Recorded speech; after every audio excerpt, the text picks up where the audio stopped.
afternoon, everyone. Once again, you're welcome to today's webinar organized by Cycolgy Riding Club and African Cycling Foundation in collaboration with United Nations Information Center, Unique Lagos. Welcome to our new normal. In times of COVID-19, cities are being forced to rethink their infrastructure, with bicycles playing a vital role in that. It's interesting that even during the lockdown, during the lockdown in Lagos State, when there was an increase in cyclists on our roads, and even law enforcement officers even though they were stopping motorists, they weren't stopping cyclists. Perhaps they were adhering with the WHO guideline that if you can actually, even during the lockdown, during this pandemic, you can actually ride or walk for an hour. So cycling is very important, and we've seen that a lot of nations are actually considering bicycles as a key driver during these COVID times and for post-COVID-19 green recovery. Our theme today is bicycles as driver of post-COVID-19 green recovery, and we're going to have a conversation with key stakeholders, policymakers, and you participants as well. So once again, I welcome you to this webinar, and I'd like to invite. So I'm going to invite those who got here on time. So I'm going to invite the Commissioner for Transport, Dr. Frederick Oladenge, to just share his thoughts with us on this topic: bicycles as driver of post-COVID-19 green recovery. Okay, thank you very much. Can you hear me? I hope you can. Okay, great. So first of all, let me just say a big thank Dr. you Oladenge, for... can you please share your video so that we can see you?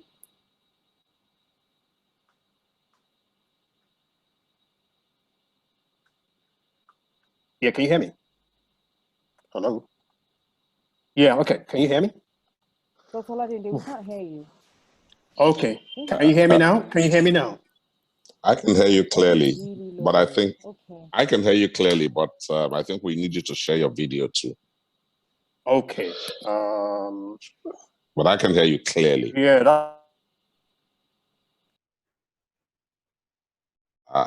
Okay. That's a problem, sharing my video, because I'm having a problem with something like that. But can everybody hear me? Oh dear. Yes, we can. Yes, I can. I can hear you. All right. Okay. So first of all, let me just say thank you for inviting me to this. Yes, please go ahead. Okay. Thanks for inviting me to this conference where we can rub minds with professionals. Building cities for cycling will not only lead to cleaner air and safer streets, it will save people and government a lot of money, which can be spent on other things. And I think that's smart urban policy. Now, while some cities in Europe have been doing much to encourage walking and cycling through innovations such as pedestrianization,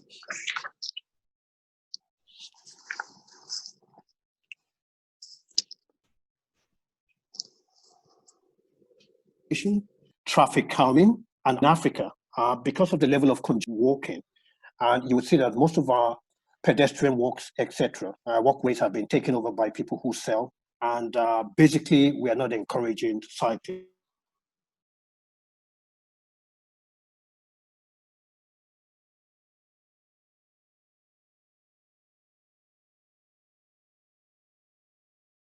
Must include walking and cycling. So cities like Lagos, with high density mixed land use and a tradition for non-motorized transport in the past, are experiencing a diminishing role of walking and cycling for the following reason. First of all, I don't think we have focused on the policy for walking and cycling until now. This morning also, while I was around Osborne, we had an accident between a truck driver and a cyclist. It was quite horrendous. And it's quite dangerous to cycle around Lagos.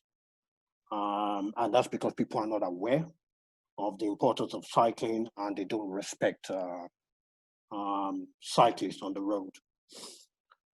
We have poor integration between cycling and the existing transport network.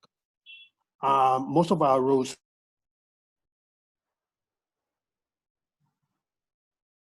are so bad that it's not conducive enough for you to cycle around. And there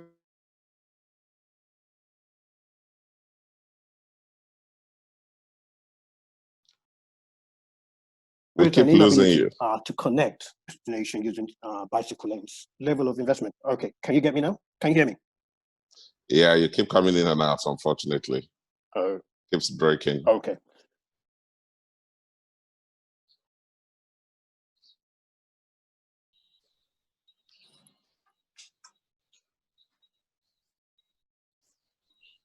Okay, I think I'm just.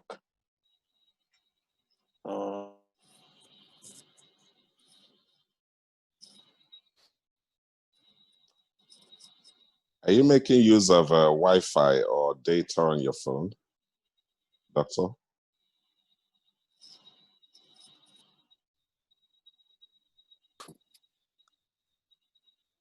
Is that better? I can hear you now. Yes. Okay. It's All right. now. Okay. So just to encourage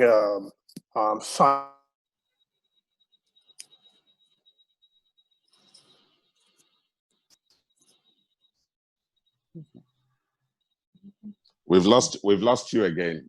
If you're not using the data on your phone, may I suggest that you try that option? I tend to find that it works a lot better than Wi-Fi and all these dongles. In Lagos. So in 2014, plan, that was the second edition of the master various modes of transport, such as several projects, etc. to plan. So we developed an additional master plan called the non-motorized transport master plan.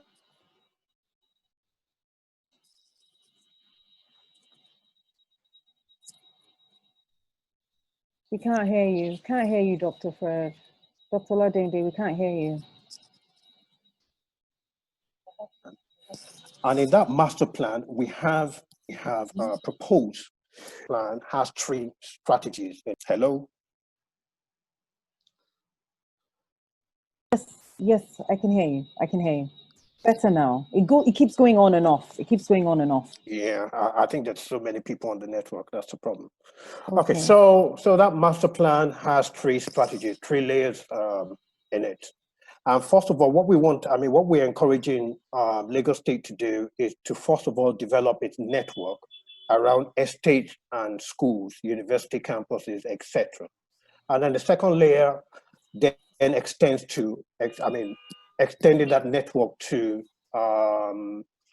bus stops, public transport corridors, etc. And then the last layer extends the network to what you call transport interchange, where you now develop racks, cycle racks, etc. And then you can encourage bicycle clubs where people can go and then hire a bike and then move around. So, and in developing that, we then discovered that to actually encourage people to stick to that plan, we need to develop a policy. So around 2015, 2016, Lamata, in collaboration with the Ministry of Transport, the Ministry of Environment, the Ministry of Works and Infrastructure, and other key ministries, decided to embark on a non-motorized transport policy, which ensures that well, let me just say it empowers pedestrians and cyclists for a better city. So that policy is available, it's in draft form, and it's something that we need to take to the House to ratify into law. But let me just give you a few components of that policy so that you know that we're not starting from scratch. So for example, the policy vision paired with time-bound measurable goals calling for the rollout of non-motorized transport infrastructure across the state and increasing the use of non-motorized transport over the next 15 years. So basically, it's a plan for 15 years. It hinges on the principles and standards for street design. So every street, every road that we develop now must incorporate cycling and pedestrian walks. There is a standard for building, for building regulation, which ensures that the private sector, private development contribute to the public realms, creating a safe, attractive, and animated walking and cycling environment. The other one is street network planning guidelines, which we have developed that encourages the creation of a final grain network of streets and reduce walking distance and expand access to public transport. So basically what we're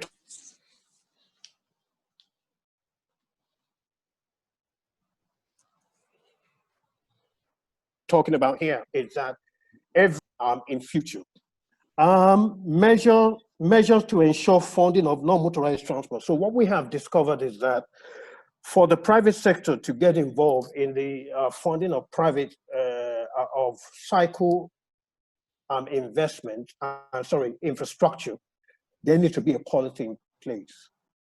So basically, we have developed this policy to ensure that going forward and in developing the next set of network, we have a cycle lane that we have earmarked. We have pedestrian walks that we have earmarked, and we have developed it in such a way that it becomes a network of cycle lanes to encourage people to cycle to work, to encourage people to cycle to stations, to encourage people to cycle to shops, etc. So the policy has been developed following extensive consultation, including stakeholder meeting and capacity building workshop with international bodies such as the United Nations Environment Program. I think we had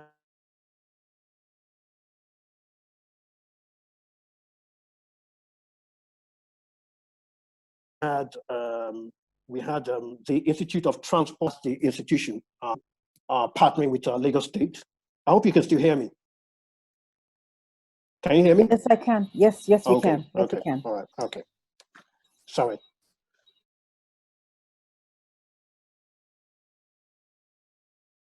What we now need to do is to ratify it into law, attract the private sector to partner with the public, with the government, so that we can begin to develop the infrastructure.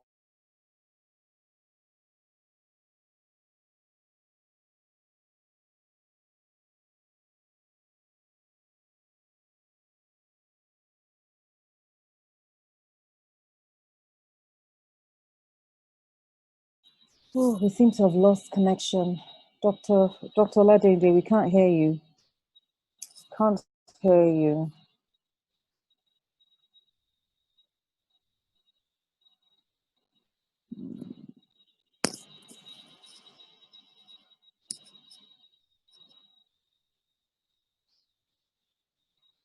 Dr. Ladede, can you hear me?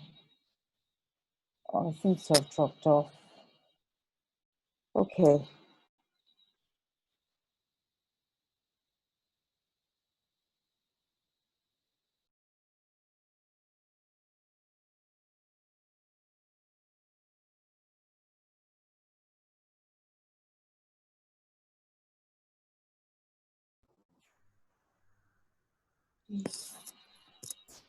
So I see participants have raised their hands, but we'll be taking questions at the end of the session. Please note your questions. There's a Q&A session. We'll be taking it at the end of the session. So our next speaker, Dr. Oladende, I think he's gone off. I hope he's able to rejoin us. But that was I noted some very key points from what he said. I was excited to hear about the non-motorized transport policy, which should actually make it safer for cyclists and pedestrians as road users. But it's yet to be ratified. So it's yet to be ratified and passed into law. So it'll be interesting to know when that would happen. But yes, I thought that was very, very interesting to note. And this policy has been in place they've had a lot of engagement in respect of this policy. I know that Cycolgy Writing Club members at the time, the captain and vice captain and some other members of ACF were actually engaged. So we're actually aware about that policy, and it will be interesting to know when or how close we're getting to that policy being ratified. So I'd like to invite our next. Sorry, I'm back. Dr. Ladenge. Okay, Dr. Yeah. So you have 2 minutes to wrap it up. Sure. Sorry about that. So basically, we have developed a policy. It now needs to go to the House for it to be ratified. We have started implementing some of it. I think Lamata will talk about some of the pilots that they're carrying out. We had some funding from some European institutions to actually pilot around Yaba in front of King's College, Yaba area. And hopefully with that, we will then expand the network, and then we want to encourage the private sector to participate with the government to actually develop this cycle lane, because I think it's very important. I think post-COVID, it's one of the safest mode to develop, and it's also one of we're building to ensure that we reduce congestion in Lagos. So let me just stop there, and then I'll come back, and then if there are any questions, I will answer that. Sorry about the network, anyway. Thank you.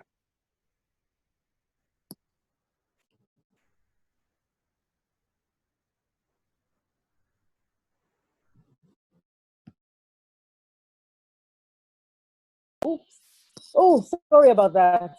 I knew normal. Oh, it takes a bit of getting used to. It takes a bit of getting used to. So I was clapping. Thank you very much for that, Dr. Ladende. Please stay with us so that we can. I know that there'll be questions because I saw people raising their hands. So please stay with us for the question Q&A session, because I'm sure that people have questions for you. So I'd like to invite the next speaker from the Ministry of Environment, the Honorable Commissioner for Environment and Water Resources, Mr. Tunji Bello, for he's represented today by Mr. Michael Bankole. So Mr. Michael Bankole, please unmute your mic and start your video. Thank you. You have 5 minutes, please. 5 minutes. Good afternoon. I actually have my PAMSEC on the line, Mrs. Odene. She's on the line, so she's supposed to take the keynote address of the Honorable Commissioner. Okay. So please, if you can just call my PS. Okay, Mrs. Odele. If not, then I will take it. Yeah, she's there. She sent a message. She's on this call too. Okay, so we'll set her up. Okay, we'll set her up. We'll add her shortly now. We'll set her up to. But if you cannot get to her, I can take the speech of the Honorable Commissioner.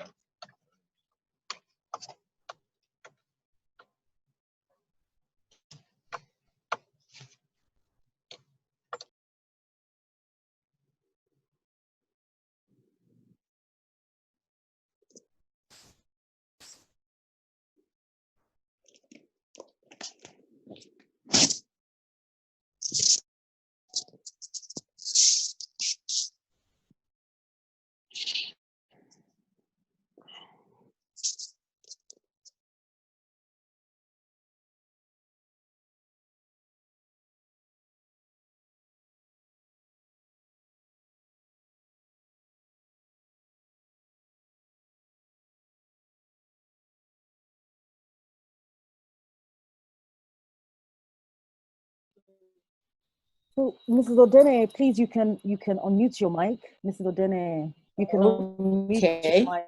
Yes. Thank you. Oh, you're welcome. Thank you. Thank you very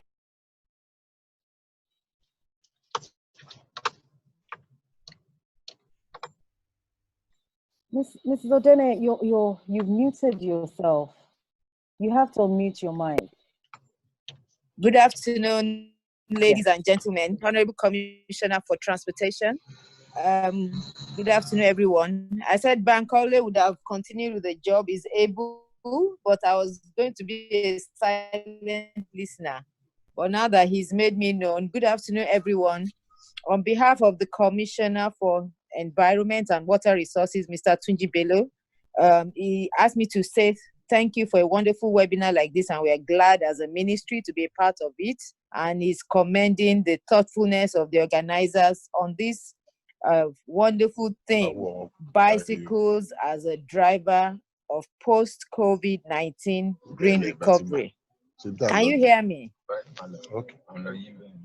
Hello, can you hear me? Yes, I can. Yes, we can hear you, ma'am. We can hear you. Please go ahead. We can hear you. Okay, then. Okay, the theme is really, really on point. And as we all know, post-COVID pandemic, we need to get used to a new normal, and it takes a lot of plan and action. And I was glad to hear that the policy is already in place, and we have started to do something in the transport sector, and the paradigm shift is on, and we give God all the glory for that. And we want to tell you as Ministry of the Environment that cycling is a way of improving our physical health, and also it has positive impact on our mental and subjective well-being.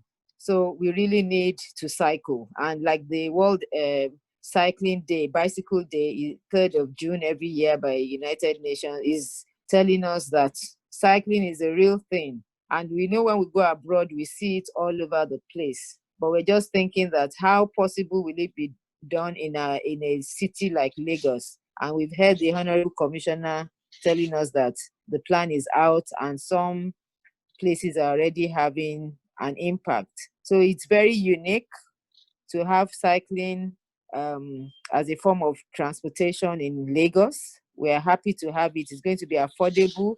It's going to be reliable. It's going to be sustainable. It's going to have tremendous health benefits, fitness, and the good of the environment at large, basically.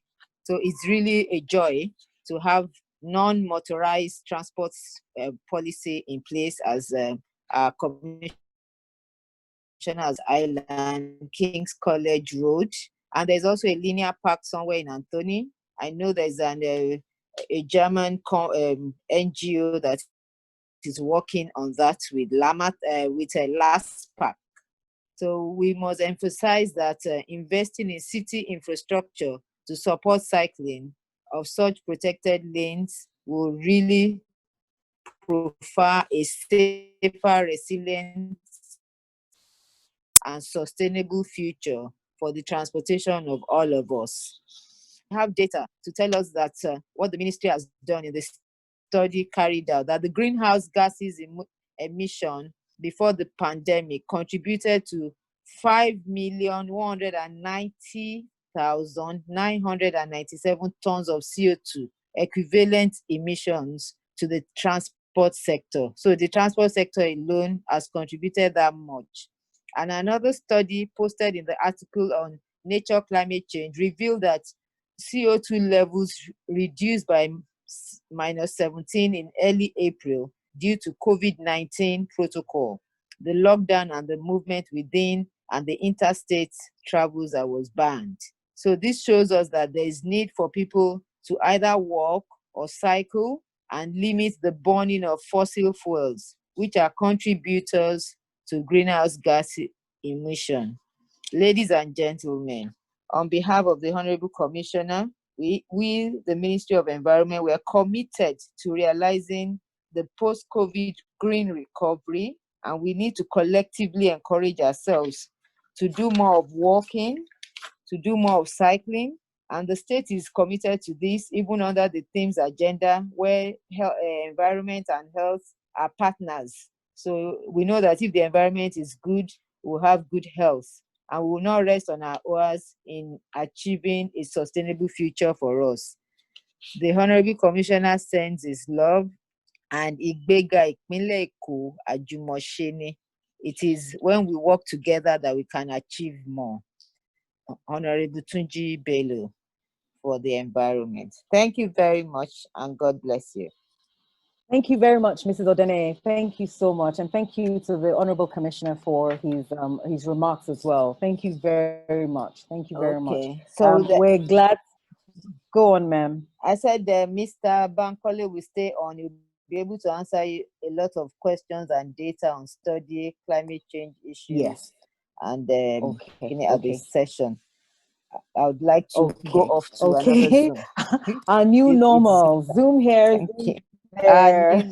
Thank you very much. Thank you very much, ma'am. We're particularly pleased to hear about the ministry's commitment to green recovery and the fact that you also consider bicycles as part of that solution in green recovery. Thank you very much. Thank you very much, Mrs. Well done. We appreciate you. Keep up the good work. Thank you, ma'am. Thank you, ma'am. I thought I'd also transportation too. Yeah. Thank you. He's still here. Yeah, Thank you. I've logged into something else, so I think this is much better now. All right. Okay. All right. Thank you. All right. Well, our next done, speaker, Dr. Frederick. Thank you very much. You're welcome. Thank you. So our next speaker is actually the Honorable Commissioner for the Ministry of Health, the Honorable Commissioner for Health here, and he actually sent a video. So we'll try and set that up later. But he also sent some remarks, so I will be sharing that with us later. But I'd like to take those who are here first before we take that. Understandably, he's at the forefront of the pandemic in Lagos State. So understandably, he's preoccupied with matters of state and health. That's Professor Akinola Abayomi. But now I'll take. I'd like to welcome the United Nations Information Center, UNIC, the director of UNIC. Is the director of UNIC here, Mr. Roland Kayanja. Mr. Roland Kayanja, are you here? Okay, he's not. Okay, we'll take him later. But Mr. Owolabi Salami is here. Mr. Owolabi is the ED Strategy, Admin and Marketing for Allianz Nigeria Insurance PLC. And interestingly, they're also the headline sponsor of Cycolgy Riding Club. So I'm clapping for you. Mr. Salami. So please, please unmute your mic and let's hear from you in respect of the topic. You have 5 minutes. 5 minutes. Okay, thank you very much. Welcome, everyone. First and foremost, I'd like to commend the organizers of this initiative. You just stated, we are in partnership with Cycolgy. And the reason we're in partnership with Cycolgy is because Allianz as a company had always been at the forefront of the Green Revolution. In Europe today, Allianz is the largest investor in renewable energy. I think we've invested over 3 billion euros since 2006 in this area. The topic, though, is more about cycling and in the post-COVID green revolution. But I would want to broaden it a little bit to talk about the climate. And because I believe that this topic actually is a subset within that larger picture. And as a company, Allianz is more focused on the bigger picture. So what are we doing about it? How do we support Cycolgy, in the drive towards positively impacting our environment through the reduction in carbon emissions and also promotion of a healthier and longer life? But before I go into that, very quickly, I'd just like to throw this at the Commissioner for Transportation. So when we come to the Q&A, you might please want to try and address some of the challenges that I see in the policy that you just enumerated. I think one, there's a challenge with cycling in itself. It's seen as an elitist activity. And as we know, the bulk of the population in Lagos, are lower income cadre. And if we're really going to impact the environment in the way that we truly desire, we've got to be able to carry all of those people along, more of them along. Two, the security in Lagos. If we want to encourage cycling, what is the security framework like? How many streets are lit? And knowing that people fences, this needs to be looked into. I would like to hear from you whether or not this has also been taken care of in the policy that you have talked about. Three, paramedics. You told us this morning of the unfortunate incident that happened somewhere in Ikoyi there. What is the state of readiness of our paramedics to actually support cyclists, so people know that once they're on the roads and if anything should happen, within 5 minutes, paramedics will be at the scene and can help them out. So these are the things that I think I would like to hear a lot more about during this conversation.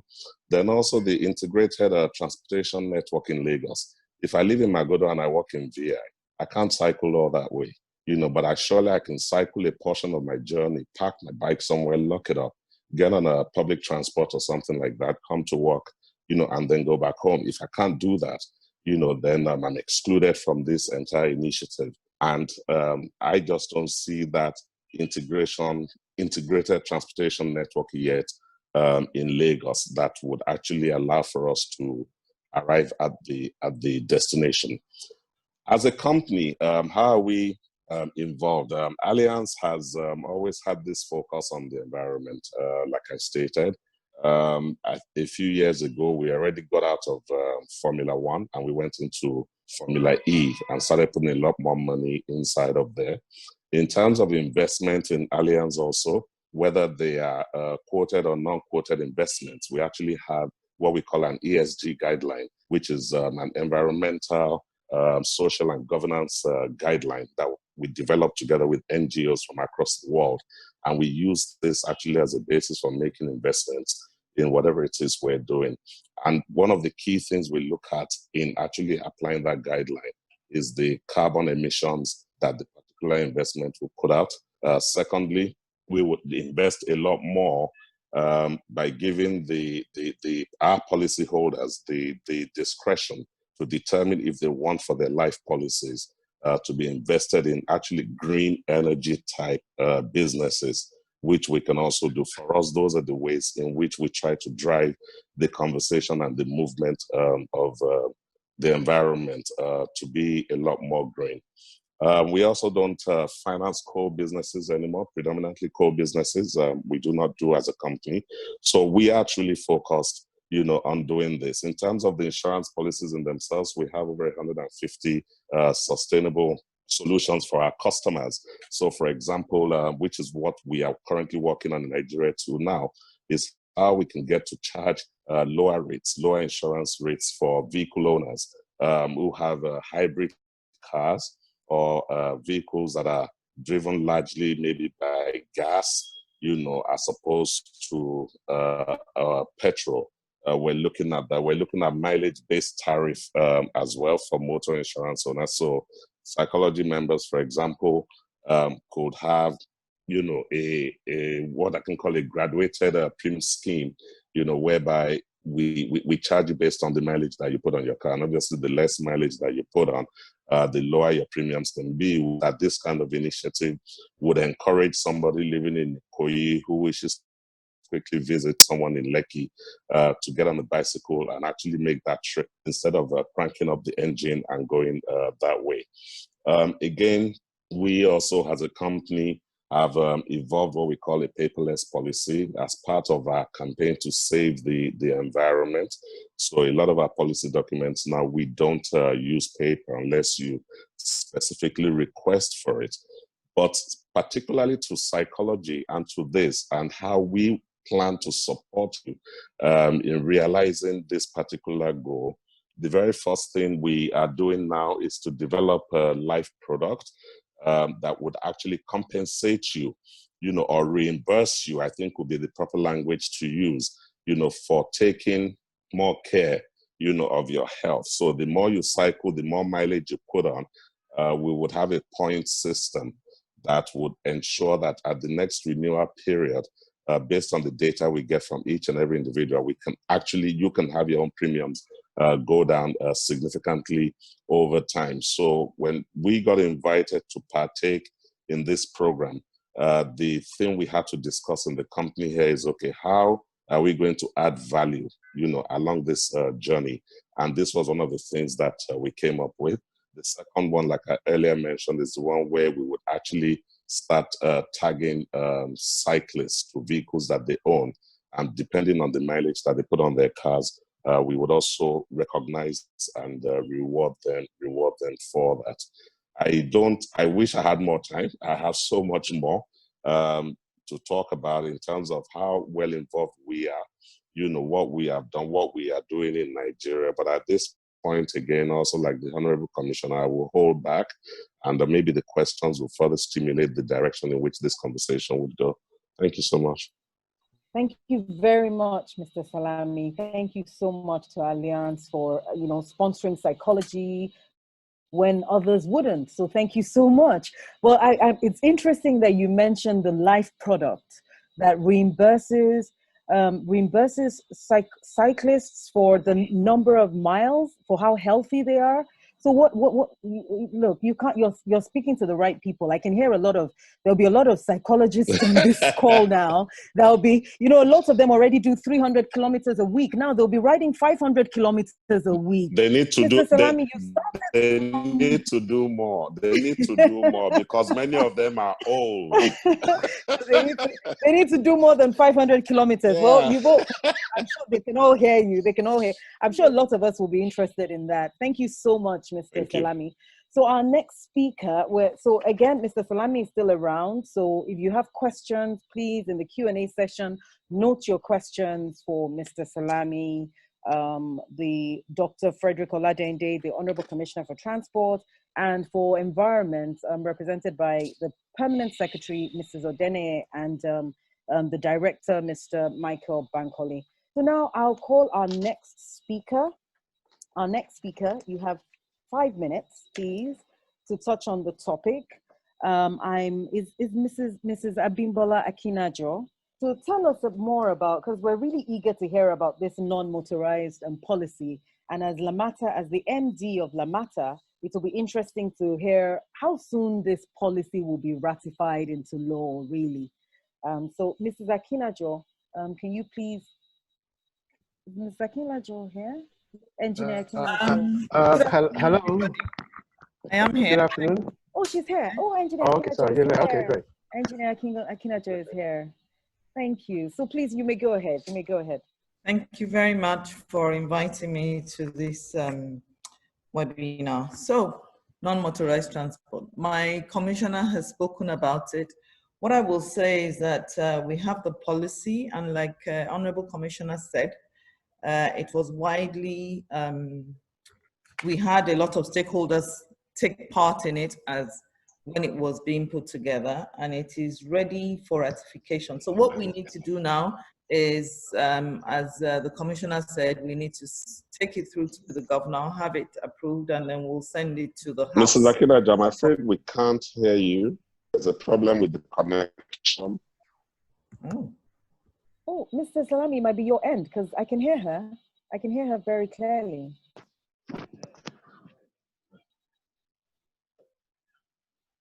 Can you hear me? Yes, yes. I was rocking away. Sorry, can we all hear Mrs. Akinajo? I can't. I can hear her. We can. Yeah, I can hear her as well. It might be your connection, Mr. Salami. It might be your connection. Please go ahead, Mr. Akinajo. Okay. So, like I say, it's ready. The policy is ready. It's being fully discussed, and I think for now the review has been completed, and so really and truly it's just ratification. So at this point in time, since we're in line with the Ministry of Transport, who are quite happy with it, and being the parent ministry, they will support us as we go through the process of ratification. So from where we stand, it's a matter of finding ourselves. We will submit it to the House, and then they will give us a window to come and defend. So we will let you know as and how that goes, and we will keep you posted. But in terms of NMT, Lamata, like someone talked about integrated transportation. Part of our integrated transportation, we're looking at what we call the first and the last mile. And this NMT specifically speaks to that, because I heard Mr. Salami talk about the fact that if I work all the way in Magodo, or if I live in Magodo, for instance, and I work in Victoria Island, how easy will it be for me to get to work? And cycling probably would not be the first option. So that's where cycling comes in. And when we think about cycling in terms of the first and last mile, what we intend to do is ensure that we have cycle parks.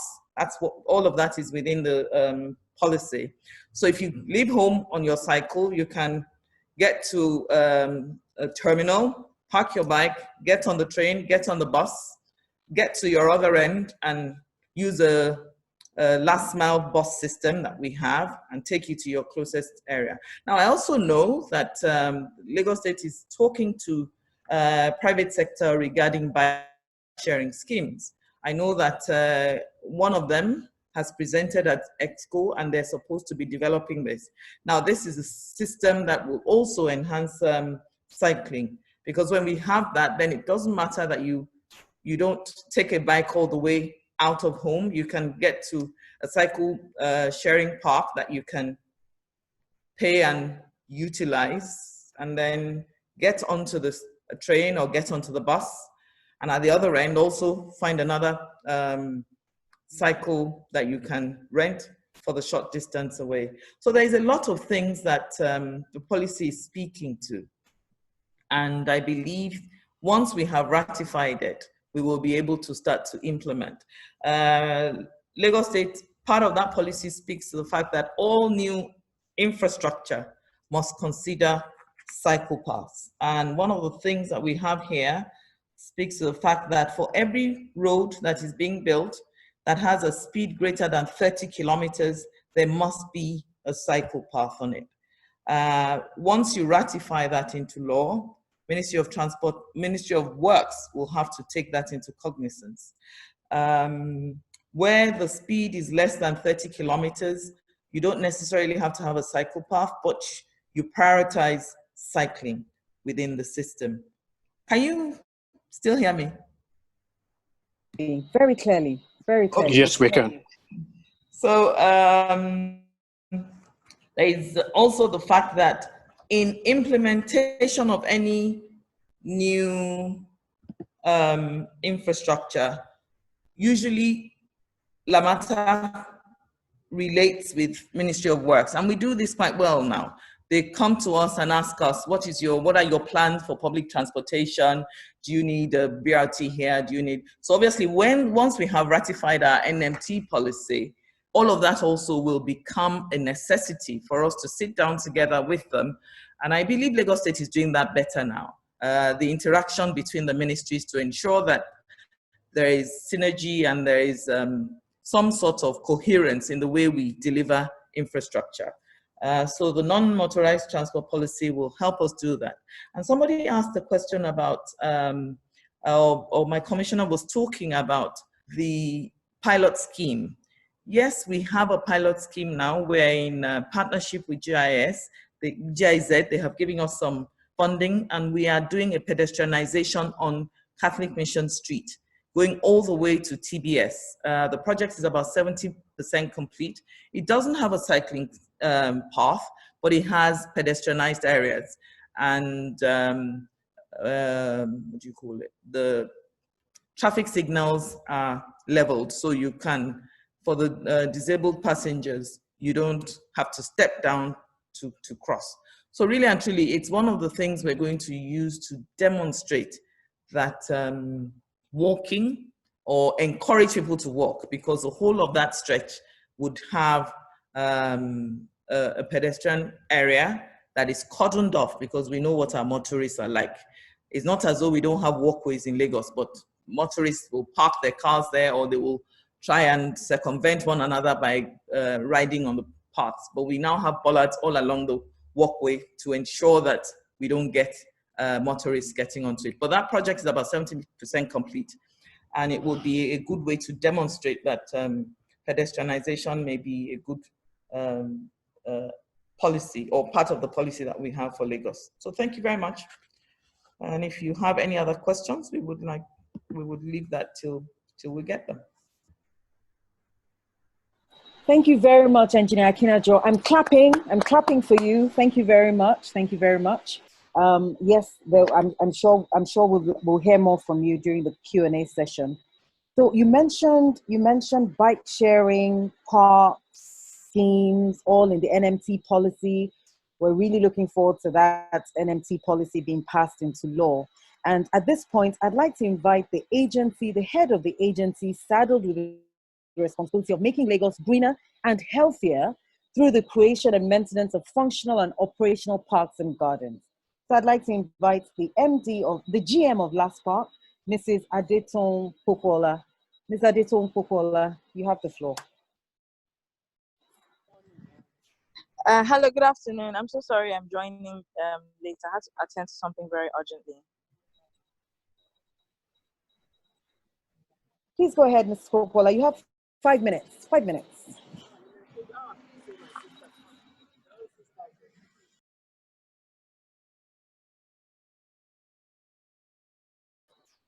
Mrs. Popola, we can't hear you.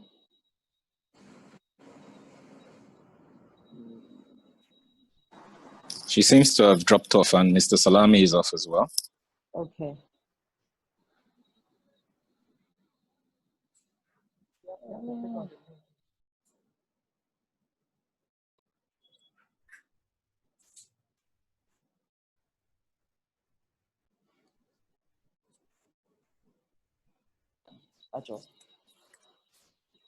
So while we're waiting for Mrs. Popola, are you back on?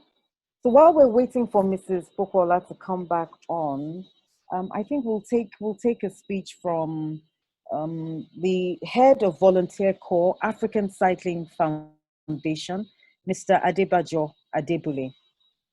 Yes. Oh, and you're ready. Great. Please go ahead. Good afternoon, everyone. Good afternoon.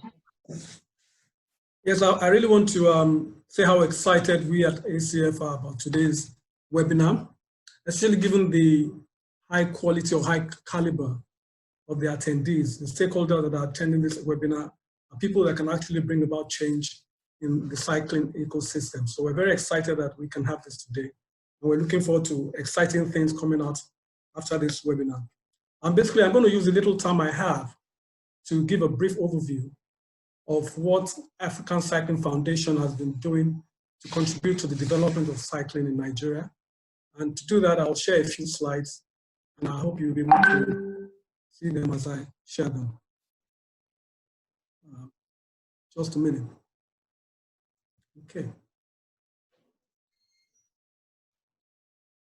Apparently, I'm not able to share the slide because something else is already, because of the background that is already there. I was hoping to be able to do that. Can you hear me? Yes, I can hear you. I'm trying to get the IT guy to just remove the background so that you can share your screen. I'm trying to sort that out. Okay. Okay. Yes. Okay, in the meantime, try and share it now. You can now. Try and share it now. Okay. Yes. Okay, great. Thank you for that. So basically, the African Cycling Foundation is focused on promoting the development of cycling from the grassroots, because we believe that the key to the future of cycling is obviously the young people. And if we can get them on board now and get them excited about safe and regular cycling, then we can be very, very positive about the future of cycling in Nigeria and how it will also help the environment. I'm just going to share some of the platforms we've created, some of the programs we have, in this regard to ensure that we're able to get cycling growing from the grassroots.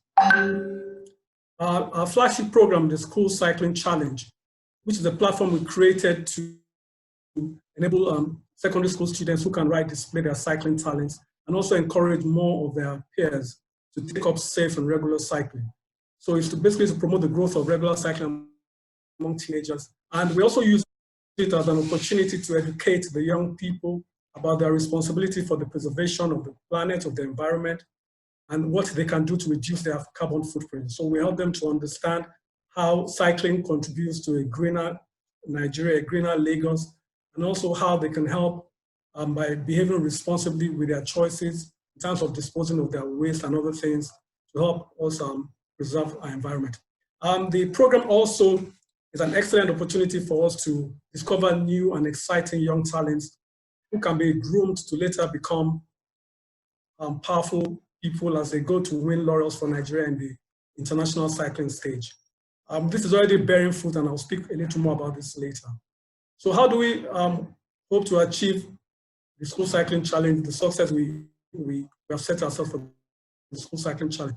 We have been trying to encourage schools to actually include cycling as part of the extracurricular activity so that children can have opportunity to cycle regularly and also be able to be taught the proper cycling techniques so that when they eventually get onto the road as adults, they can be very good in cycling. And of course, cycling also helps them with their fitness and their wellness. And as they grow up into adults, we expect that once they started cycling as youth, they'll be able to be very effective cyclers as adults and also be well enough to be able to contribute meaningfully to their society and the environment. Our track record so far with the FCC, we have held 3 successful editions, first in Ogun State and then in Lagos State. Our last edition was at the Teslim Balogun Stadium, and we had over 306 participants and 1,282 attendees who represented 3 of the 6 Lagos State educational districts. The impact so far, which I hinted on earlier, which we find very exciting, is that 2 of the past winners from our last edition have actually gone on to become full-time members of Access Cocoon Cycling Team, which is Nigeria's first professional cycling club. And they've actually been attending international cycling competitions with this team. Our second program, which I'd like to quickly speak about, is the Ride to School program. I trust you can all still hear me. Hello? Yes, we can. Yes, we can. Please go ahead. Okay, yes, we can. Just check, because I can't see you. I can see my slides at this time. Yes, but we can hear you. Yes. So our Ride to School initiative is something that we developed to help address the severe challenges that indigent students who school in rural areas face as they trek long distances to school and from school. To school and back home each and every day. Some of them trek many kilometers. And of course, this affects their ability to perform optimally when they're in class, because they're tired by the time they get to class and it takes them time to recover. And also they cannot give their best at home on the domestic scene. So with the help of generous donors and partners, we provide free bicycles for them. And our goal basically is to empower them to be able to achieve their academic potentials by eliminating these long treks. And what we also are able to achieve by giving them free bicycles is help the female child, the girl child, who are vulnerable and exposed to all kinds of sexual predators on their route to school. So when they're able to cycle to or from school, they're able to evade the unwanted attention of this kind of miscreants. And also some of the boys who also fall under the negative influences of social miscreants are able to escape them because they are on their bikes and they're going to school and they're coming back and they don't have any reason to stop and to rest and therefore be susceptible to all these negative influences. Our track record so far, we have been able to empower 39 secondary school students in 4 schools in Lagos State with bicycles and helmets. We know that we have a lot more to do before we can actually make a significant impact in this area. And we're looking forward to many more generous donors and partners join us as we seek to address these challenges of travel for our young people in the rural areas. As I said earlier, the beneficiaries are able to arrive promptly at school and they are doing better in their education. And also there's a multiplier effect in that the family members are also able to use the bikes for some errands. And it also helps the beneficiaries to become more popular. We found that some of them have become more popular in the environment. And as people see them ride, it gives them some kind of popularity, which is also welcome. For the year 2021, as we emerge from this paralyzing pandemic, we are hoping to be able to donate 250 bikes and helmets to young people in Lagos to help them with their travel challenges. Another initiative that we have is that we've been making a lot of representations to private corporate bodies as well as the Lagos State government to encourage them to establish staff cycling clubs for their staff. And the staff cycling club basically is to enable staff to have access to regular group cycling and be able to enjoy the many fitness and wellness benefits of this exercise. Of course, when staff cycle together, they're able to bond and they're also able to break down some of the barriers that are often prevalent in office politics and in office environment. So staff cycling will also enable the organizations to reduce their significant expenditure on medical bills for their staff. I'm happy to say that so far we've been able to work with the UBA Bank. We've been able to introduce cycling to their quarterly staff exercise program, which is the Jogging to Bond exercise program. And it's now a very popular staple in that exercise. And many of the staff are always excited to take the bikes that we provide for them. And we also help them with ride guides who help them on the streets of Lagos as they cycle as part of their quarterly exercise. I was very excited to hear the talk on the non-motorized transport policy. I was excited to hear Dr. Oladende speak about it so passionately, and also to hear that it's at the final stage and very soon we shall be able to see it come into law.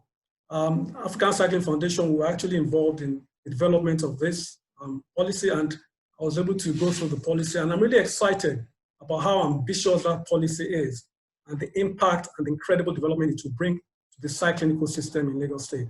I believe that if this policy is faithfully and sustainably implemented, we're going to see a Lagos that is cleaner, that is healthier, that is more environmentally friendly, and we'll have Lagosians who are fitter and healthier as they cycle safely and regularly.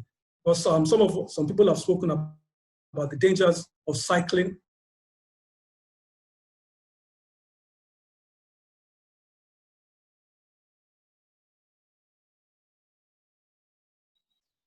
We can't hear you, Mr. In Adebule. Lagos, and I know that this is something that, oh, you can't hear me anymore? We can hear you now. You went off for a bit, but we can hear you now, just for a second. Okay. I was talking about the non-motorized transport policy. Hope you can still hear me now. Yes, we can. Yes, we can. Please go ahead. Please go ahead. Yes, I was talking about non-motorized transport policy that I was very excited to hear the talk about it and the fact that it's in the last stage of development and very soon it will be passed into law.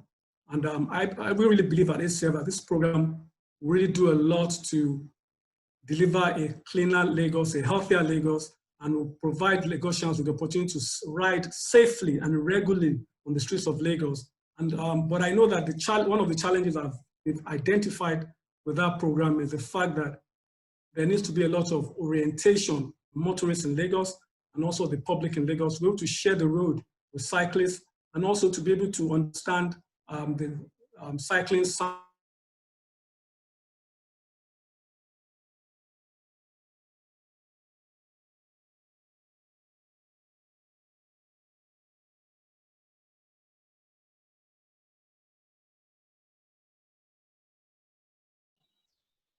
Seem to have lost Mr. Adebule. We can't hear you. Okay. I believe he was Mr. Adebule, if you can hear me, we can't hear you. Sorry, can anyone hear me? If you can, please, can you just, okay. Yeah, we can hear you. We can hear you. Okay, great. We can hear you. Thank you. So Mr. Adebule, you're back. Can you just round up? We'll give you a few, yes, 30 seconds to round up. Yes, I'm so sorry about that. Yes, I was just saying that I'm really excited to hear about all the talk about the non-motorized transport policy. We're really looking forward to the implementation of the policy. We expect that it will deliver a healthier, cleaner Lagos and a safer cycling environment for Lagosians. Because we're looking forward to many more people being able to cycle, especially the young people, the youth that we're working with through our programs. We want to be able to see them cycle safely and confidently on Lagos roads along with their parents. And we believe that infrastructure and the enabling environment that the NMT promises to deliver will be able to enable us to achieve this. And we're really excited about the future of cycling in Lagos and in Nigeria as post-COVID. And we're confident that the African Cycling Foundation, we have the passion and we have the requisite programs to be able to play a major role in bringing about a greener economy and a greener Lagos as we emerge from this pandemic. Thank you so much. Thank you very much, Mr. Adebule from African Cycling Foundation. Thank you and well done for all you're doing. We've partnered with, Cycolgy has partnered with African Cycling Foundation for many of the programs that he mentioned. At this point, I said earlier that the Commissioner for Health had sent in a video, which we're not able to share, but he also sent a speech. He sent his speech. So I'd like to just quickly go through his speech. It's a very short one. So I'd like to go through the speech of the Honorable Commissioner for Health, someone at the forefront of the pandemic in Lagos, Professor Akin Abayomi. So the One Health Initiative, recognizing that the health of the human population is directly influenced by the health of the environment, animals, and plants. We are all interconnected. Cycling, whether as a means of transport or for recreational purposes, is an activity that can be seen to contribute to this initiative. So that's the One Health Initiative. Some statistics that he'd like to share with us today. In Europe, about 30% of all trips are made by cycling. The culture of non-motorized transport, cycling and walking is strong in European countries, with at least 70% of adults in Norway and 69% of households in Switzerland owning bicycles. A 2016 transportation survey of the Netherlands showed a total of 4.5 billion bicycle trips. A UN report showed that up to 60% of city trips are made by bicycles in China. This is staggering when compared to only 5% in Africa. So what are some of the obvious benefits of cycling? He says some of the obvious benefits are direct physical health benefits, aerobic workout, it builds muscles. Research has shown that cycling to work may in fact reduce the risk of cancer by 45% and reduce the risk of cardiovascular disease by 46% when compared to motorized transport. It also, cycling also leads to a decrease in carbon emission, decrease environmental pollution. It's a cheaper means of transportation. It decreases traffic congestion. Dr. Oladende had mentioned that earlier as well. Cuts across all age groups and socioeconomic barriers. Well, we still have to work on the socioeconomic barriers and it cutting, particularly in Lagos, in our environment. So what are some of his current concerns? Some of the current concerns are exposure to air pollution, exercise-induced, he used a scientific word, exercise-induced tachypnea, oh wow. Enhanced uptake, so well, that means enhanced uptake of pollutant-filled air, exercise-induced tachypnea. Okay, I'm not a professor. Just skip it. Pardon? Okay. Increased risk of acute respiratory diseases and exacerbation of chronic respiratory diseases, as well as increased risk of cardiac diseases. The predicted Lagos Air Quality Index for today is 95 to 195 micrograms per cubic meter, which is deemed unhealthy. The prediction for tomorrow and the following days to come is worse at 105 to 205, very unhealthy. Exposure to poor adherence to road traffic signs and regulations by motorists and large vehicles, tankers and trucks with wider blind spots range, posing danger risks to cyclists. Well, we witnessed that this morning. The Commissioner for Transport mentioned it. The unfortunate incident about a truck, involving a truck and actually cyclists and some pedestrians earlier today. So lots of these exposure to poor adherence to road traffic signs enhanced by the absence of delimited cycle lanes, something the non-motorized transport should solve. Poor awareness, understanding of, and compliance with safety regulations for cyclists. So what's the solution? As part of the themes agenda of Governor Babajide Sanwo-Olu's administration, the government is already looking into the development of a non-motorized transport policy to increase the recognition of walking and cycling in transport planning, design, and infrastructure provision, provision of safe infrastructure for pedestrians and cyclists, development and adoption by all agencies of universal design standards that provide for access to all sectors of the community, and improvement in regulation and enforcement to enhance safety for pedestrians and cyclists. So we say a big thank you to the Commissioner for Health, the Honorable Commissioner for Health, for sending his speech. So I'm clapping for him in his absence. Now I'd like to invite Mrs. Popola, the GM of Last Park, if she's on, to please, let me check if she's on.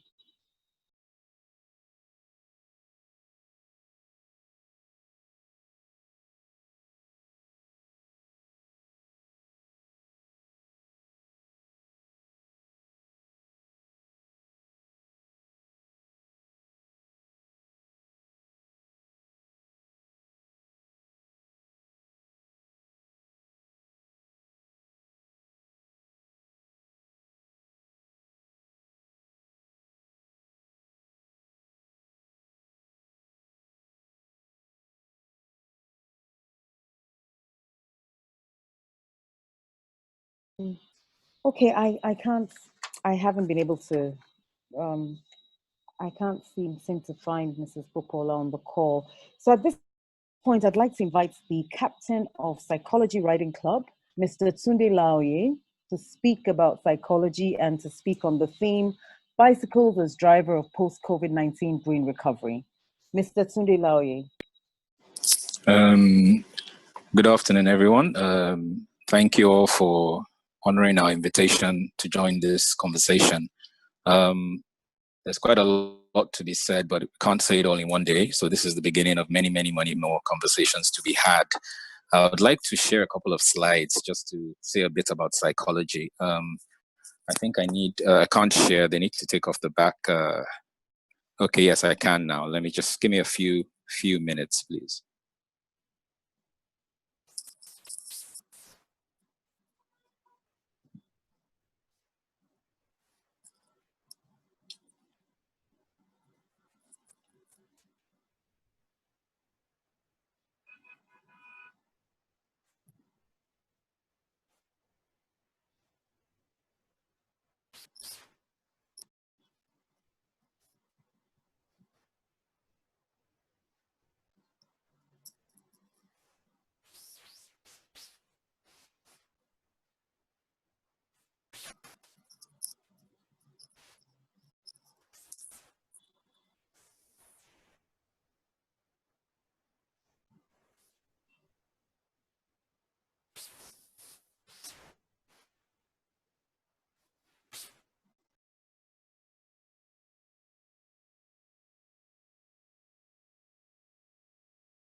Hello?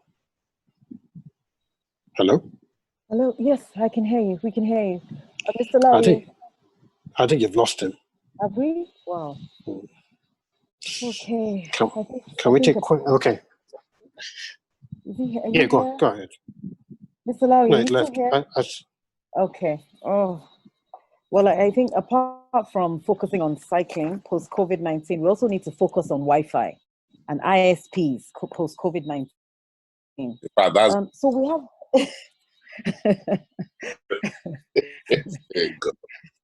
very key. Very key. Let me see. Mr. Laoye is still here. Okay.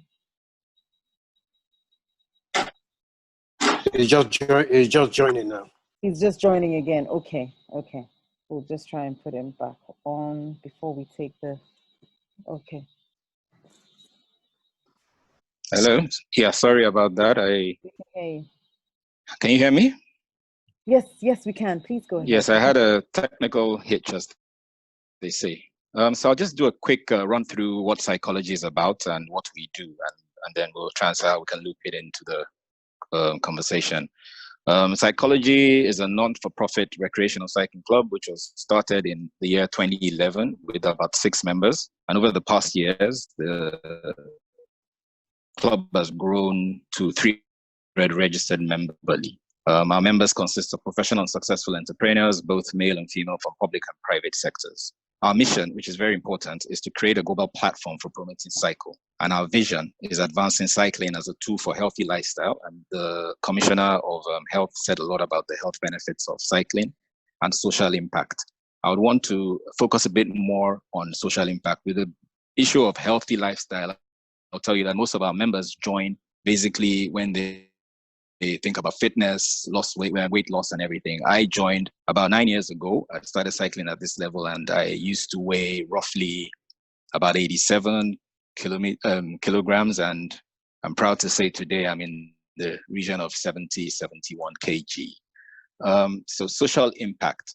Over the years, we have partnered with various corporates and NGOs in creating awareness to various social issues, some of which are Autism Awareness Ride with GTB, Awareness Ride and fundraising for the eradication of polio with Rotary, Cerebral Palsy Awareness Ride with Benola CPI. I mean, I only mentioned 3. We've done over a dozen or 2 dozen different CRSR related rides and awareness Also, more recently, with the sponsors, which include Allianz, who is present here, we have supported the road sweepers. The road sweepers for us are very key because these are people that risk their life with all the dangers we've mentioned on our streets.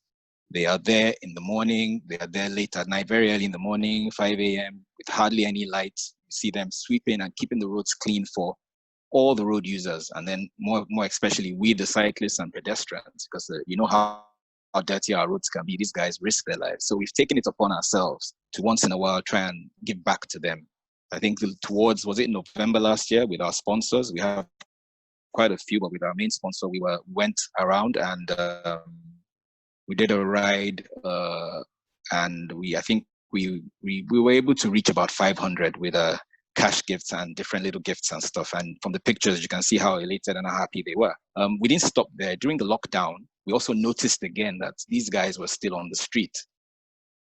When you go out for your exercise, they are the same people there sweeping, despite the natural the dangers that are on the street, the other diseases that are on the street, not to talk about the COVID-19.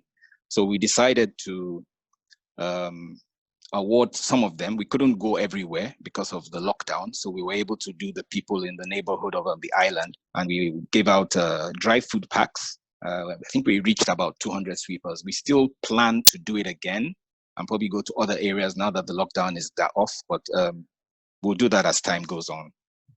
Apart from that, over the COVID period as well and the lockdown, part of our CSR again is we gave sets of PPEs, that's hazmat suits, gloves, shoe covers, and N95 masks to the ATL Isolation Center at the Landmark. That was just before they opened, and now I hear they are completely full and they still need donations. So we're also looking at ways we can find a way of giving them more PPEs. Partnerships. One of our partners is here. They've spoken about some of the things they did. That's African Cycling Foundation. We also partner with Sustainable Cycling Foundations. These are two cycling foundations that are closely related to Cycolgy, as most of them are members of Cycolgy, and we work hand in hand in supporting grassroots cycling. I mean, ACF has mentioned the Bike to School program, which we strongly support. And with SCF, we have been doing a lot of racing. We're trying to encourage grassroots cycling through races. If you look around the streets of Lagos, you see a lot of these boys, we call them pros, but cycling around and basically looking for an opportunity to become something. So with our criterions, we've developed a kind of a racing scene for them where they can come, and it helps with their idleness, because half of them are idle half of the time. And with this, they aspire more and they are more encouraged. Some of them have actually, we've taken them abroad. We've taken them to go and experience racing in different countries in the continent.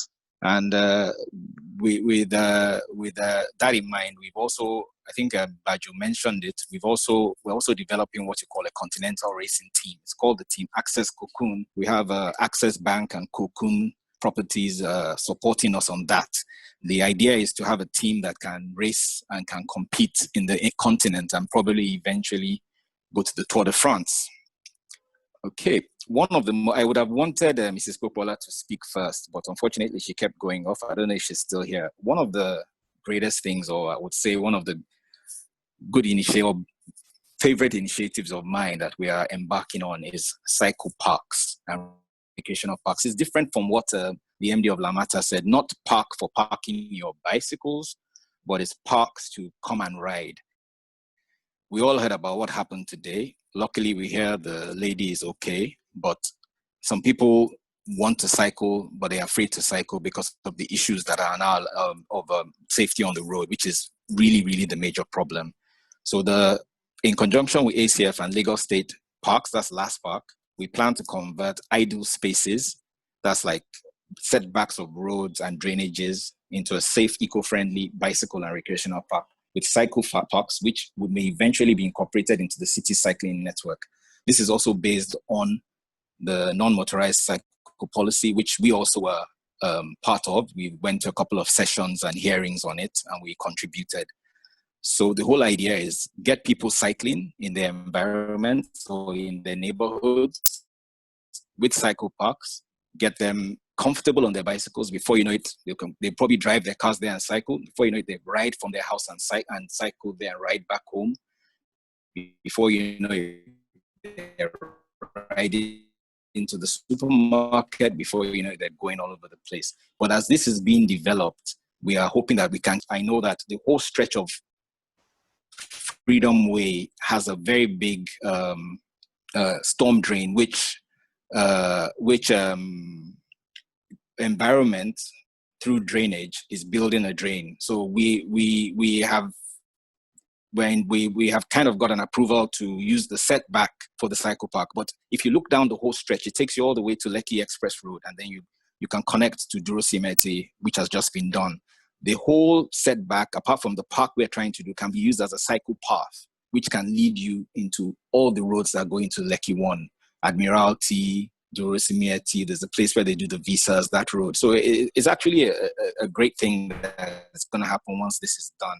And I put some pictures there. They're not very clear. I don't know if you can see them. The first picture on your right shows an aerial view of the area I'm talking about. You can see all that green.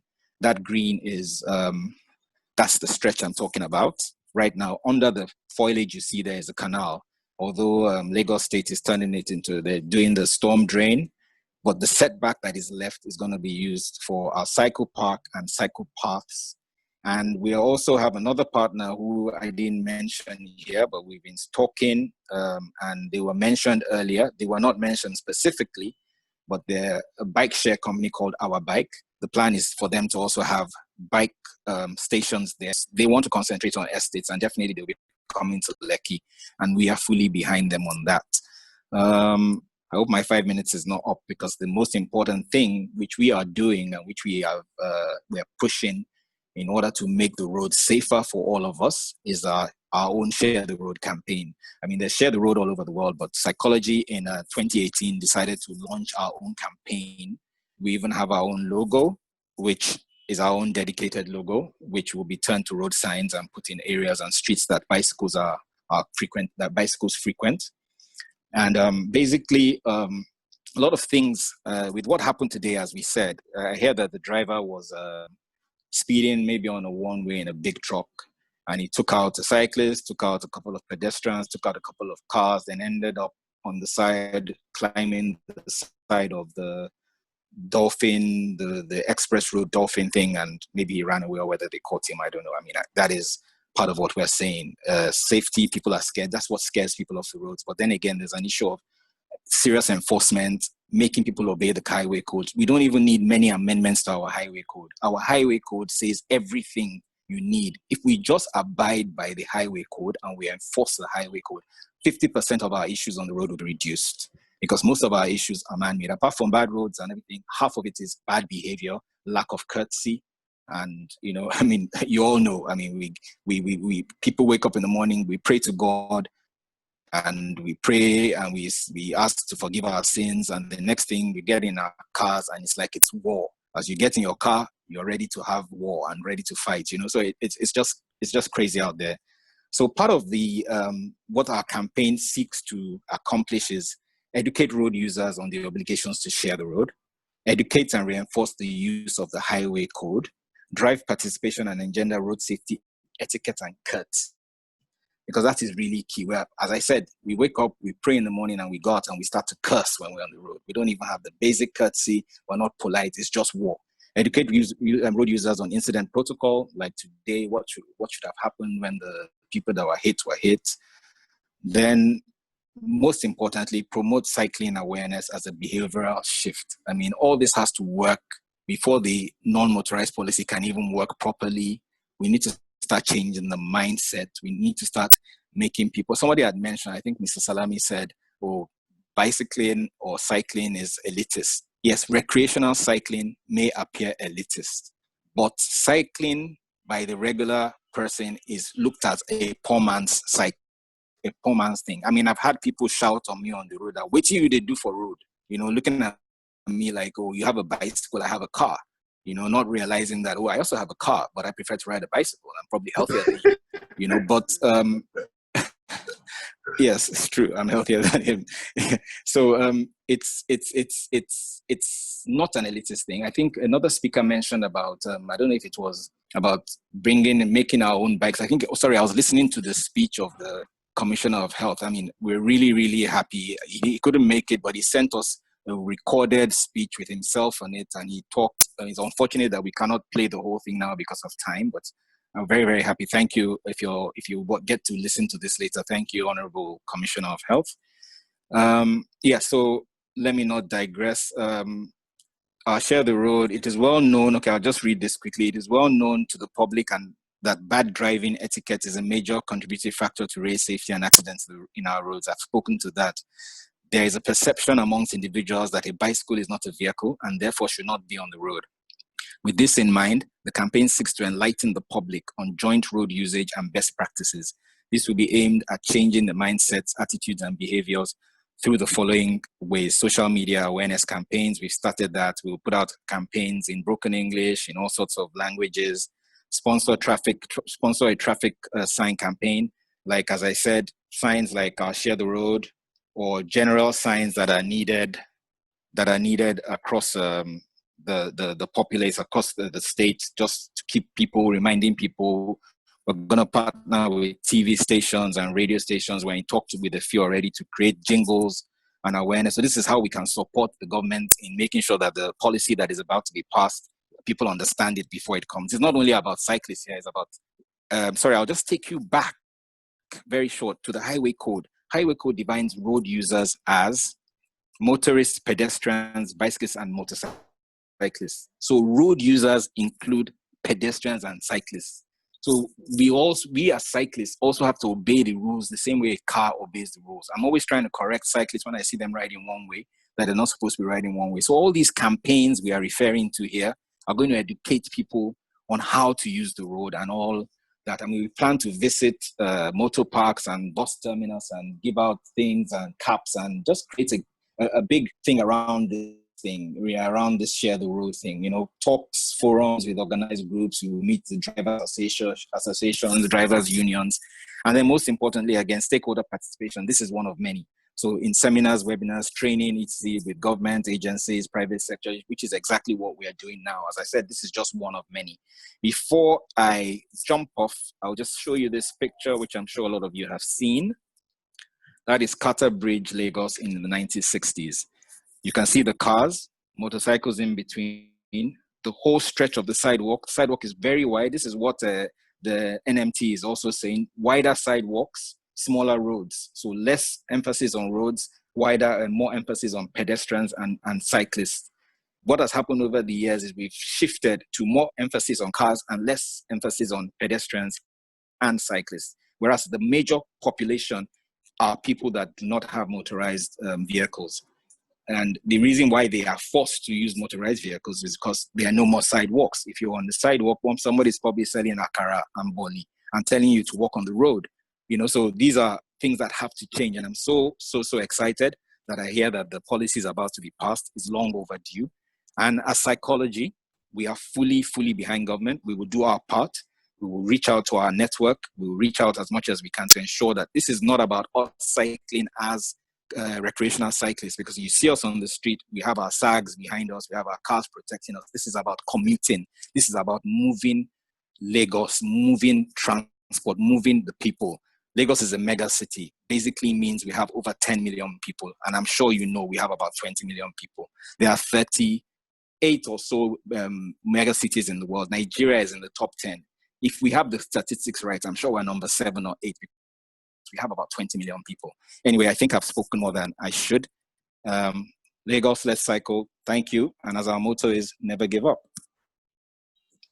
Thank you very much, Mr. Laoye, the captain of Cycolgy Riding Club. As you can hear from his voice, he has a lot to say. Very excited about today's webinar, because this is the first of many engagements.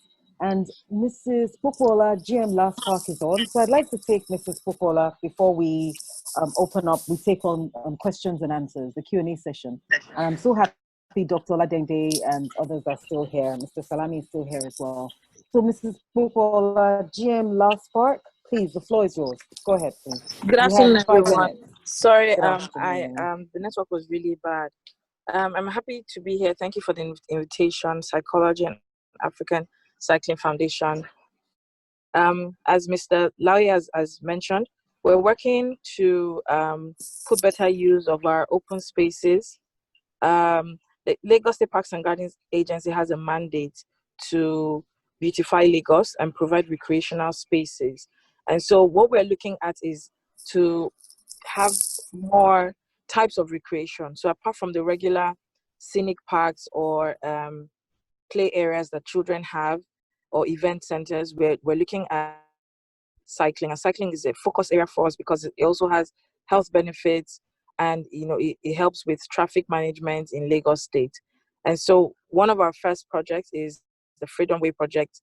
We need to get it right so that we can replicate same all over Lagos State. And so that's one of the things that we're working on. We're happy to partner with ACF and Cycolgy. And we just want to make commuting better in Lagos and health and fitness better in Lagos. Thank you. Thank you very much, Mrs. Popola, and thank you for adhering with the time slot. Thank you so much. So I'm going to go straight away to the questions now. The first one is the Lagos, this is for environment. So the Lagos Green Initiative that was started in previous administrations with regard to planting trees. Are there any plans to continue with this? That's for the Ministry of Environment. If Mr. Bankole is still on, we'd like him to address that. Good afternoon once again. I'm Bankole from Environment, and I'm glad to hear the GM LASPAC speak about the plans of the agency concerning greenery in Lagos. One of the things that the Ministry of Environment is doing in conjunction with LASPAC is to look at what we have been doing in the past and look at how we can best mitigate against climate change. And one of the actions to take is to plant trees and have more green areas. So the state government is committed to our green program, and I am sure COVID-19 permitting, by July 14, we'll be going on another exercise of planting of trees at designated areas. And also to underline this, the importance of planting of trees in the state, the head of service initiated a program that was proposed by the ministry. Every top civil servant or public servant, when they are doing their birthday, they plant a tree to commemorate. So this is because we believe that by the time we plant more trees, we'll be able to sequester more carbon, we have cleaner air, and then the city will be cool and people can trek or cycle, as the case may be. So I would say that yes, it's in our plans, and we'll pursue it vigorously to make sure that we see it to a logical conclusion. Thank you very much. Thank you very much. Thank you very much. Mrs. Popola, do you have anything to add to that? Well, I'll just add that July 14th is the annual Lagos State Tree Planting Day. And even though, there's the COVID-19 and everything, we'll still commemorate the occasion by planting trees. We'll like ACF Cycolgy will reach out to you to please join us. You can plant in your homes. We'll be distributing free tree seedlings. And this year we want to focus a lot more on economic trees, so that people can at least get some value from the trees, when they're grown, like the agbalumo, the coconut trees, and stuff like that. Oh, that sounds interesting. Sounds interesting, and would be happy to participate. I'm sure the participants here from Cycolgy would be happy, and ACF would be happy to participate. So I've got a few questions for transport. So I'm going to take 3 of them at a time. Dr. Ladende, is that okay? Should I go ahead and take 3, and then is Engineer Akinajo still on the line? Okay, great. Okay, so I'll just read out the questions. So statistics show cycling currently meets less than 5% of the city's transportation needs. The reasons why many people choose not to cycle include fear of accidents due to lack of facilities and infrastructure, i.e. dedicated cycle lanes, paths. The social association of cycling with poverty, that's contrary to Mr. Salami's view that cycling, recreational cycling is just for the elite. Others include lack of consistent law enforcement, lack of compliance with road safety rules and regulations, lack of adequate road safety signage, and disregard for non-motorized road users. How can we change this rhetoric in Lagos? And the next question for transport is, so a participant said, we noticed that on the redesign of 1st and 2nd Avenue, that's Oba Adeynka in Ikoyi, dedicated cycle lanes were included. However, they terminate at the end of that stretch. Is there a plan to extend these lanes to Obalende, Lagos Island, and beyond? Allen Avenue, Aromire axis has a good number of people biking along. Will the roundabout redesign include bicycle lanes, pedestrian traffic lights? That's from Rethinking Cities. So over to you, Dr. Oladende, the Honorable Commissioner for Transport. Okay, thank you very much. I'm sorry that I was in and out when I was using my computer. My telephone is actually better than the computer, so the computer is just big for nothing. Let me round this up by just starting with the strategic transport master plan, so that people understand what we're trying to do and then how the non-motorized plan now comes into it. Someone mentioned that Lagos State has 20 million people. Here we have about 22 million. And in the next 5 to 10 years, we will grow to about 30 million, 35 million. And that's a lot of people. And with that, more pressure on the road. So what the strategic transport master plan is trying to do is to move people in a sustainable manner from one point to the other. And that's why rail and the bus rapid transit is very important to develop in Lagos. So once we develop our 7 rail lines and then we develop our 4 BRTs, we are also going through a process where we are reforming the bus network in such a way that it feeds into the rail as well as the BRT. Now, all this is being done so that we can move people in mass from one point to the other rather than people driving their cars individually, so that we can free up the road and then we can begin to develop our non-motorized network. So this is important. I mean, it's important to state that so that you can then begin to understand how non-motorized transport will work in Lagos. I also mentioned that we have developed a non-motorized plan, not the policy now, the plan.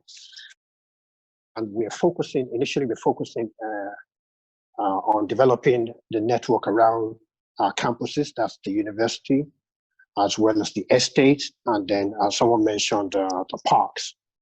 And then secondly, I mean, the second stage will now be to extend it to our public transport corridors. And then the last stage will now be to connect it to the interchanges where you then have cycle racks. And then people can go and, like you can hire a bike using technology, ride to another park and then, drop it there, etc. So all these are being planned in such a way that, we gear ourselves towards moving people off the road so that we can create more space for people to walk, for people to cycle, because that's the way to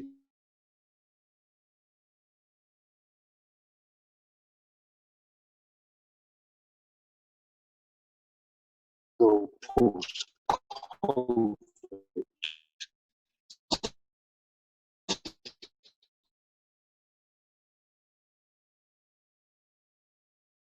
Randomly.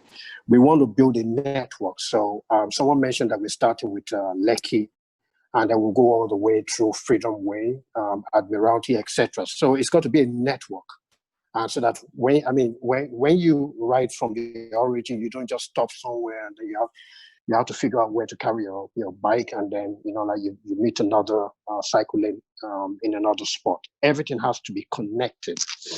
And in terms of security, very soon, Lagos State is going to be deploying, we've started deploying NRM, AMPL cameras, and we're going to be deploying handheld cameras where we will be capturing motorists that break the traffic codes, break traffic laws, etc., so that we can protect people that walk We can protect people that want to cycle, etc. So it's going to be extended to that. And then also you will have heard of the smart city initiative that Lagos State has embarked on, where we will deploy a lot of cameras across the various corridors, our bus network, the rail, etc., so that people can feel secured. And that is also ongoing. That's part of the process to ensure that people are secure, people feel safe, and then people can ride bikes at night, etc. Let me also, I think it was Salami that asked a few questions. He asked a few questions about around lighting Lagos. There is a program by the Ministry of Energy and Mineral Resources to light up, I think it's over 1,000 kilometers of road. That is ongoing. That program is still going on, and that would also key into making Lagos safe, so that people, we need to create that nightlife. People need to be safe at night. We're trying to encourage a 24-hour economy in Lagos. So all these initiatives, we're already implementing. And with that, with the non-motorized transport coming into place, I think people will feel safe to ride bikes. Let's get a lot of cars off the road. Let's get them onto public transport. Let's develop our rail. Let's develop our mass transit. And then let's connect all our cycling lanes to all this mass transit, etc. And let's develop a network of cycle lanes. Let's light them up. Let's develop bicycle racks, etc. Let's make bicycles cheaper. And then the private sector will come in. I already have a lot of people who come into the ministry who say that they want to donate bicycles to people in the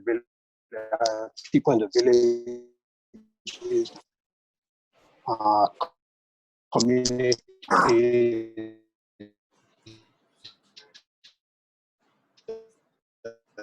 riverine areas, once we put this in place. And finally, just to say to ensure that every community in Lagos State is connected, has a station within 500 meters from where they live. And with that, we can easily create cycle lanes, so no one is caught up. We'll reduce social exclusion, and everybody would have a chance of participating in any form of economic activities or not. So that's all the program that is going on in Lagos. It is integrated, and I believe that the best way to make sure that we sustain this and we move this forward is to continue to engage with our key stakeholders, with the commuters, etc. Let everybody be a part of it, and then we can change Lagos. Thank you very much. Thank you very much, Dr. Oladende. As you can expect, you have more questions. We have more questions for you. So it's laudable. It's laudable that the government is looking at this mode of transport. Finally, says participants. The greater concern and question is, how is the government planning to create an enabling environment in a short period, given the financial requirements and the lack of enforcement of basic traffic laws within the populace at large? I think related to that also is there a plan to actually educate road users on the highway code, particularly a lot of the public transportation drivers, because a lot of them just don't understand the highway code. They don't know the provisions of the highway code, and they don't consider cyclists and pedestrians as other road users, contrary to the fact that they're defined as such in the highway code. So is there a plan? Is there a plan to educate road users, particularly public transport providers, drivers, or what do they call them? Captains? CRT captains, on yes. Yeah, is there a plan? And please, can you share that plan with us?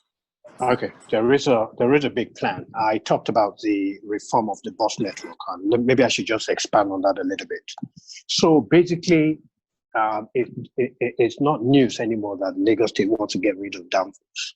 It's just how we get rid of the downforce. Okay, so what we're trying to do is we have divided Lagos into 7 zones. And we are going to be franchising the various routes to operators. So we want to deal with large organized operators rather than one-man owners. And so every downfall driver has to now submit themselves to a cooperative, etc., so that Lamata can regulate them properly.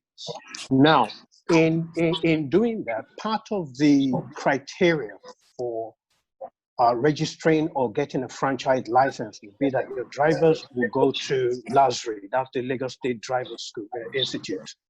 Okay, every driver has to be certified to drive on the scheme. And so, I mean, at that institution, they will orientate you on the road code, etc., how to respect cyclists, etc., on the road. And so there's going to be a major shift. We're going to be educating. I mean, it's not just a one-off education. I mean, education, but they will be educated every year. You have to get recertified every year just for us to make sure that you are qualified to drive on the road. I mean, one of the reasons that we have, I mean, one of the problems that we have right now is that we have a weak regulatory framework in which anybody can just buy a downfall and then just drive, and then nobody knows who's driving, etc. Every driver will be registered, every driver will be monitored, and we are deploying what we call intelligent transport systems so that we can monitor our buses, we can monitor all the public transport vehicles on the route, and then anyone that misbehaves can then be picked up and be sanctioned. So, I mean, the bus reform is a big program. I will let Lamata talk a little bit more on that. Lamata is championing that course, and it is something that the governor has been talking about. I mean, you've heard about the 570 buses that will be released on the roads. You've heard about the first and last mile, which will replace your Okada as well as Keke Napep, because they have to go also. And we're just trying to reform and transform Lagos into what it should be rather than what it is right now. So let me just hand over to Lamata if she can say a little bit more on that. Okay, Engineer Mr. Akinyajo is not here, but Mr. Shitabe is here. So if you're, would you like to add that? I think, is Mr. Shitabe there? I think Mr. Shitabe is one of those. Yeah, oh, he's there. Yes, he Go is. on, Dr. Fred. You wanted to introduce me. Go on, carry on, please. Mr. Shitabe is the project manager for the non-motorized transport. Guy. Yeah, so he's the one that project managed that scheme, so you can chop his head off with questions. I'll give you the permission. Well, thank you, my honorable brother and commissioner. I think you've said so much already with the, along with the MD about this whole thing. And yes, I've been the policy coordinator. So just very quickly, I just wanted to talk about the importance of the United Nations Environmental Program, UNEP Global Share the Road Program. And that's how we got into it, because we started having discussions with them. We had 3 stakeholder workshops for all the key stakeholders to take part, and that led to the policy. But the issue here now is how do we move it? How do we move forward from here? And Dr. Fred was talking about the BRI, of course. That's obviously going to be is a big deal now, because integration of all the modes are going to be very important. But Lamata, because we were able to agree on the new NMT policy, the German development agency, the German International Development Agency, called GIZ, we won an award a year after that as one of 10 cities, because we're able to pass the policy. And they now started funding what we call the Lagos Sidewalk Pilot Project, which in detail actually covers about 20 key walking destinations on the Lagos Island and Ikeja local government. So it's a scheme that started with the Catholic Mission Street, Tafawa Balewa Square, and hopefully, as time goes on, it will connect so many of the major landmarks in Lagos Island. And the commissioner has stressed so much about the network. That's important. What we have to do is develop a non-motorized transport network. Obviously, that would integrate both effective pedestrian and cycling traffic facilities. But there are huge obstacles, and I think I recollect the captain of the club of Cycolgy talking about it. I think the most important one is reorientation and changing the mindset of people. People don't understand that they have to share the roads, with as he said earlier on about the highway code and all that. So yes, in addition to this, we are also working out currently on a Green Climate Fund proposal, GCF. And that is to help us promote clean urban transport and develop a pilot NMT network for the state. So I don't want you to be confused by that. The first one was just a sidewalk pilot scheme, but here we're looking at an overall NMT network that could look at the whole thing holistically. We are making some progress on it, and we hope that maybe by the end of the year or early next year, we can move on that. So Lamata is really Lamata is doing a lot to see how pedestrians and cyclists can operate safely on our roads. Of course, the health benefits are there. The environmental benefits are there in terms of reduced greenhouse gas emissions. It's just something that we have to do. And because Lamata is coordinating the overall development of an integrated multimodal transport system, we're well placed to ensure that all these modes are connected together. I think I'll stop here for now. Thank you. Thank you, Mr. Shitabe. Thank you very much, Mr. Shitabe. Thank you very much, HC Transport. We've got some questions here from someone who is in charge of Loma sweepers on Freedom Way. Her concern is that there are no pedestrian traffic lights there are not enough pedestrian traffic lights in Lagos. It's terrible. We have them in Abuja as well as other developed countries. Lagos is too developed not to have pedestrian traffic lights. In some countries, there are traffic lights for cyclists. This should be seriously considered. Honorable Commissioner for Transport, Dr. Ladende, do you want to take that as well? Okay, I think she's right. Is it a he or she that asked the question? Sorry, whoever asked that question is Loretta. I think it's she. Yeah. Okay, I think she's right. We are trying to put pedestrian lights as well as pedestrian crossing on most of our roads, but as someone has said, a lot of people don't understand the implication of that. When you go to a little Zumbamba or so, where you have one or two pedestrian lights, you will see Okadas, etc., not even obeying, so it's not even safe for us to deploy them. But as soon as we begin to reorientate and change the configuration of our transport network, we would install them where they will be safer for people to use. Yes, it's a shortcoming in Lagos. It's something that we need to address, and it's something that we would address. Fantastic, fantastic. Thank you very much, Dr. Ladenge. The last, I'm just going to take, there's someone that keeps raising their hand. Can you please type your question in the chat box, and then we'll take your question. So someone asked, by incorporating cycling into the non-motorized transport policy, everyone is interested in this NMT policy, or Dr. Ladende. So the sooner we pass this, the better. So would dedicated cycling lanes be built, and which areas would these cycling lanes be built?